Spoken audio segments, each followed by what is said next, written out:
For most of history, if someone wanted to become more powerful than a country, they had to do something dramatic, like conquer Europe, get lucky discovering oil, or maybe build a new ChatGPT wrapper that everyone has a love-hate relationship with but somehow still cannot wait to renew the second their paycheck lands. But thankfully, in 2026, things are much easier, assuming you have a spare billion lying around.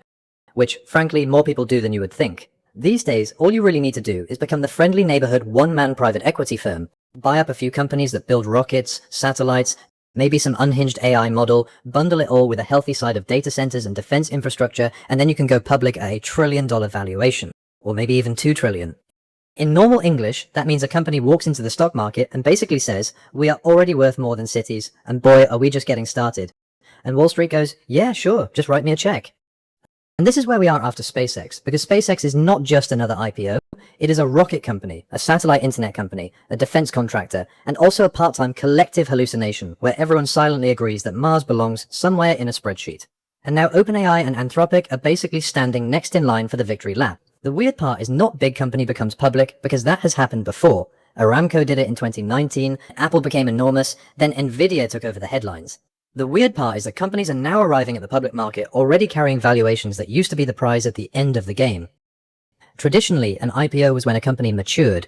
It had customers, revenue, maybe profit, maybe a CFO who looked like he had aged 12 years during the audit. Now it feels more like a teenager applying for a mortgage going, I do not currently have income, but I do have a degree, so I am bound to get a job sometime, but in modern finance that is basically a pitch deck. Now to be clear, SpaceX is not fake. SpaceX has real rockets, real government contracts, and a very real Starlink business.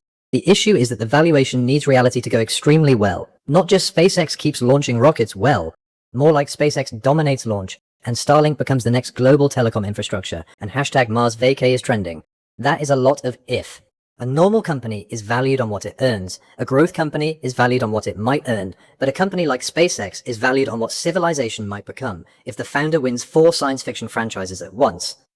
And this is where the law actually starts to matter, because this is where the myth becomes a real risk factor. A normal IPO document already hides a few skeletons. That's the risk of doing business. The CEO might say they are building the future. The filing says, we may never achieve profitability. And the founder goes, yeah, but we are changing civilization. But things are normally never that peachy. SpaceX cannot just wake up and say, the weather's nice, let's launch several thousand things into the sky.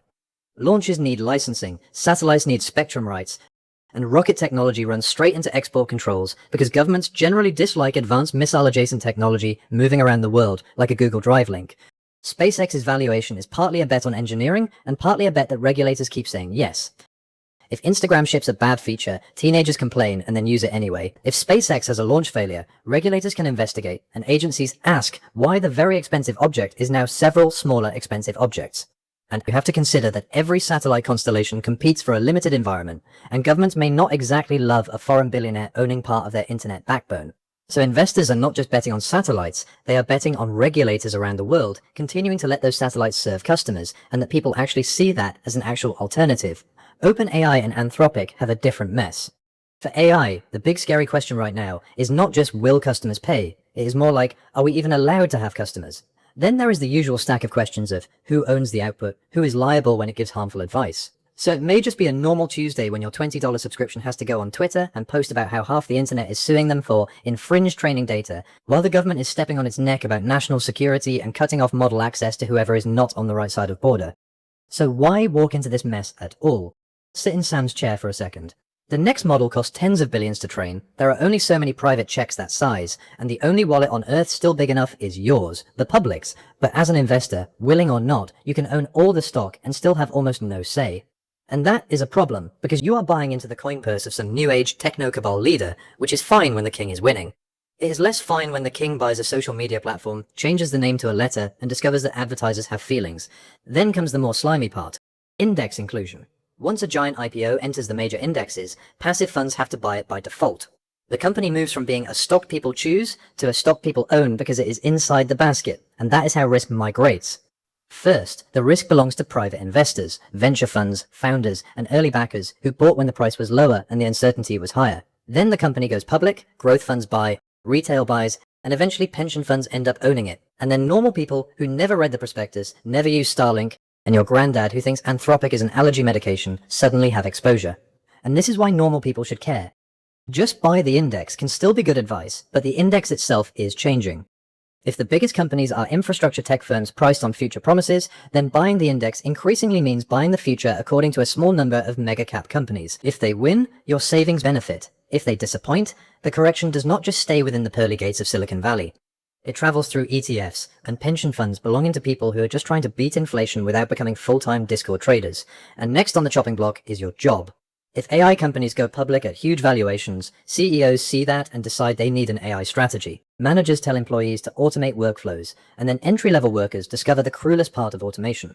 Because if AI eats the training ground, the labor market does not just lose tasks, it loses the people who are supposed to climb the ladder. And last, political power. A company that controls launch capacity or advanced AI models is not just another business. Governments need it for defense, investors need it for returns, and everyone in between just needs it to work. The founder has leverage not because he won an election, but because everyone built around him. And that should feel uncomfortable even if you like the product, because I like the app, and this private company should become a civilization-level choke point of very, very different opinions. That is the third-order effect. These companies stop being normal companies. They become private infrastructure, and once something becomes infrastructure, the government regulates it, depends on it, and may quietly protect it. A normal company can fail. A strategically important company becomes harder to let fail. And once investors believe something is too important to fail, they price not just the business, but the assumption that the system needs it alive. That sentiment last hit the headlines during 2008, which makes sense because all of these companies have the potential of a newborn child with a Neuralink for a brain, but many of them have not turned much of a profit, like ever. Now, none of this means SpaceX will fail. It may be one of the most important companies of the century. OpenAI and Anthropic may also become foundational. The point is not big valuation equals scam. The point is that these IPOs are becoming something new, something big and scary when no one, including the creators, knows exactly what the next model out of R&D could do. But hey, if everything works, maybe we get cheaper internet, better AI, maybe even some UBI and a 4-day workweek. And if it does not, the losses do not stay with the people who bought early. They move into the public market. That is the shock and awe of the trillion-dollar IPO era. The future is being packaged and sold back to the public one ticker at a time. So when you hear that OpenAI, Anthropic, or the next giant private company might go public at trillion-dollar valuation, a bubble is probably the least of your worries.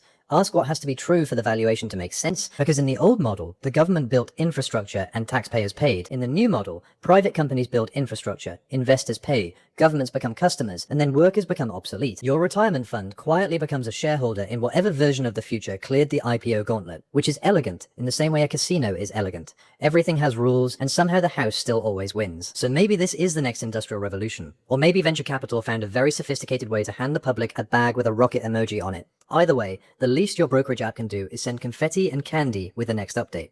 Because if your retirement is going to be vaporized, it might as well be festive. Before you click off, a click on the subscribe button would be fantastic. Until the next one, take care.